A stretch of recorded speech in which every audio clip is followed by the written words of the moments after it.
check out some serious shit, because we're doing a broback on the greatest movie of all time, Back to the Future. I'm Matt, he's Jeff, grading this, of course, on our 5 criteria: cast, story, best scene, impacts on pop culture, and rewatchability.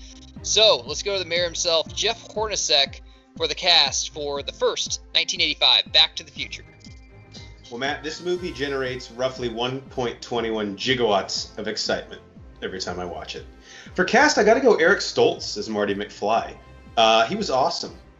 Not. By the way, I hate to pile on, he's probably at home, and if he's listening to this, which of course he is. He's just perked up a little bit, like, oh man, finally some recognition, finally. I gotta kick him while he's down. Those are the only fights I ever win.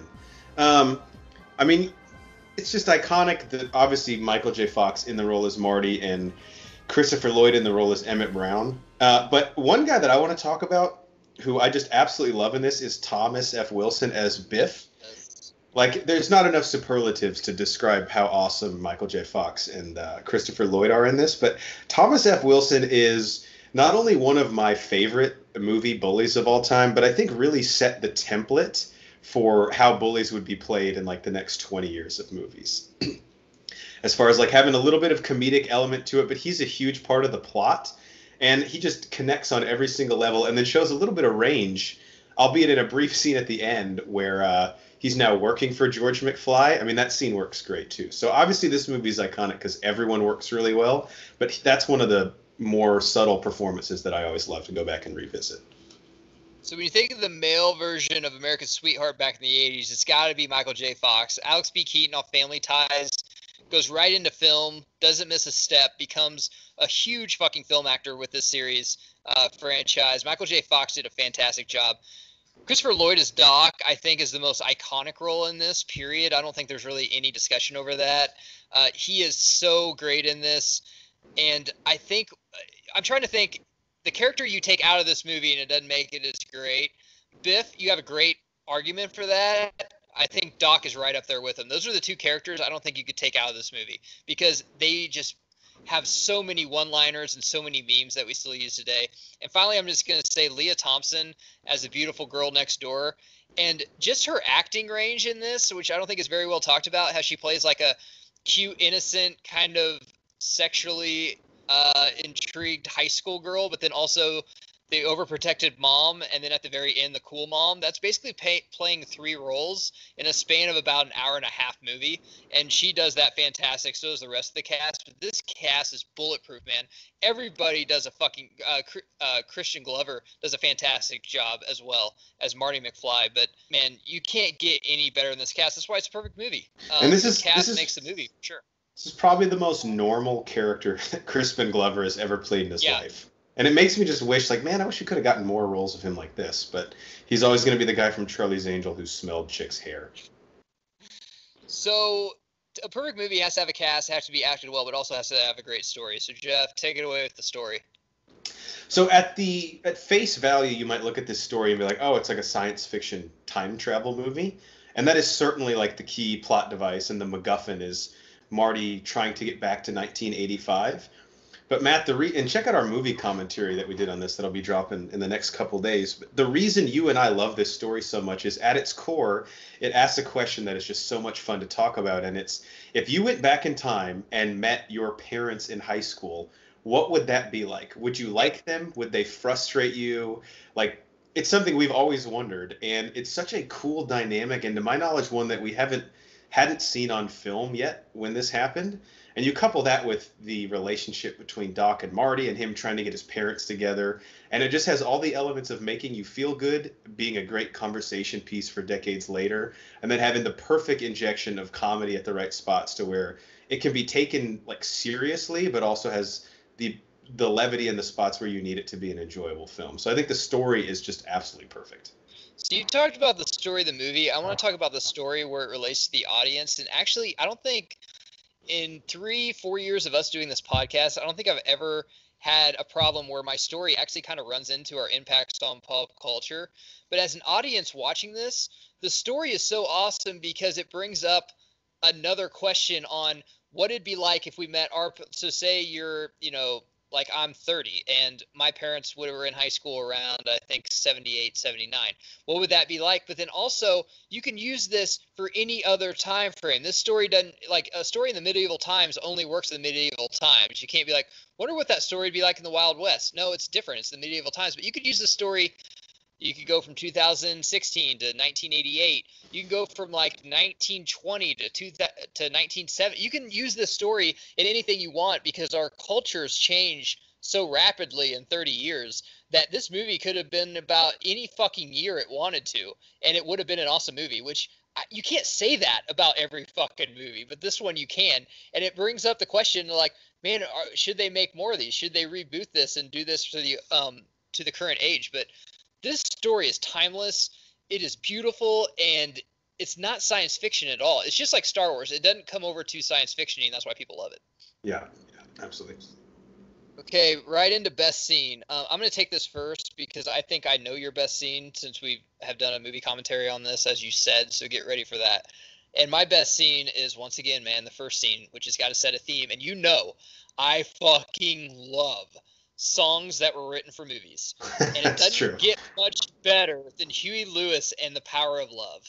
Huey Lewis in the News. This is one of my favorite songs. And once again, if you play a song on the radio and the first thing I think of is that scene in a movie, you did your fucking job, sir. So I'm picking that whenever he's talking to Jennifer and he just wants to take her, you know, up by the lake tomorrow so he can have sex with her and he's going to call her tonight and shit. It classifies high school so much. You know, you meet your girl at school, then you're going to call her that night, and you're hopefully going to see her on the weekend.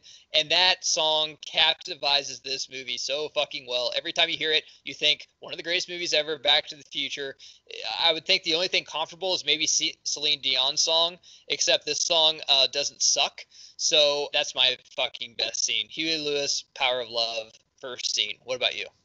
Yeah, just picturing Marty like grabbing the back of tailgates on the way to school with that playing. I mean, that's iconic. My best scene also involves music, and that is going to be at the Enchantment Under the Sea dance when Michael J. Fox introduces the students in the class of 1955 to a little bit of Chuck Berry, Johnny B. Good, and it absolutely blows their minds. I just think that was like the perfect amalgamation of like the culture clash that was happening. Mm-hmm. And his line at the end after he goes a little bit crazy with the guitar solo, fine, I got a little out of control. Like, he's like, apparently you guys aren't ready for that yet. Like, yeah, he's like, but your kids are gonna love it after he fucking like kids are gonna love it. That's awesome. He kicks in the amplifier and he's like on his back on stage, like, is this guy on drugs? Which the answer is probably yes, but get used to it because that's the music scene. That seemed just so much fun. And then as a kid, I was like, this would be like maybe the biggest thing that defines generations is their music. And it was just amplified so much in that scene. And then, of course, like the tie-in that Marvin Berry is the head of the band. Yeah. It's like, you know that sound you've been looking for? Here it is. Right there playing it for him. That's another thing. I guess this connects again to story, but I love how they use real events. Like they talk about John F. Kennedy, they talk about Chuck Berry. You know, they talk about real people. Ronald Reagan, when he's like the actor. But man, how much worse would this movie have been if they used fictitious people? I mean, they actually use real people in this. You know, in real pop culture, which was fucking amazing, man. So impacts on pop culture. I mean, what more can you say about this except this movie is honestly as popular today as it was in 85 when it came out. And I wasn't alive in 85, but I have no shame in saying that because there's still a Back to the Future day. They play it all day, October 26th, and this is still one of the most revered movies in American cinema.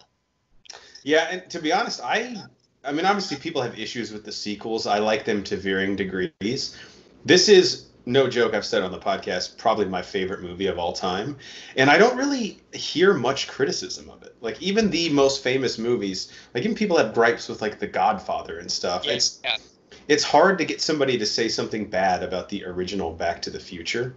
And sort of to your point earlier about, like, well, the question's always going to be, like, should they remake it or give it another crack in modern day? And the reason, even as a massive fan of this one, that I am intrigued by the possibility of a remake for this is because, like you said, the premise of the film is based on a generational gap, which I think you could put a fresh spin on it and do, like, someone travels from 2030 to 1995 or something. Like that would be fucking cool to see where we grew up in, but see like a kid from, you know, the generation 10 years from now, how they would observe like the way that we lived and our customs and traditions. That's what this movie's all about, is the gaps that our generations have with our parents and how at the end of the day, like that affected our growing up.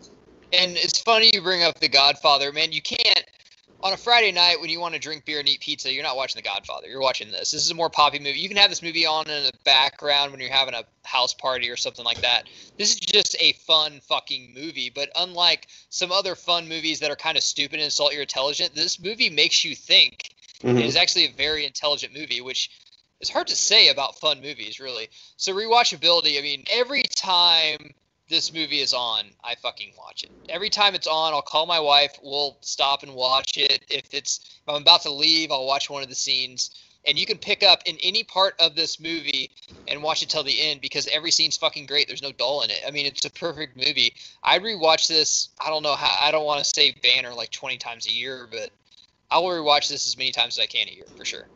Yeah, and it's also incredibly quotable. I think more so than people even realize. Like, Biff and Doc probably have the best one-liners, ones that are repeated. Like, Biff's bullying lines, like, once you make like a tree and get out of here. Think McFly, I think. Is okay, Biff. Oh, yeah, okay. It's just George is having his head knocked on.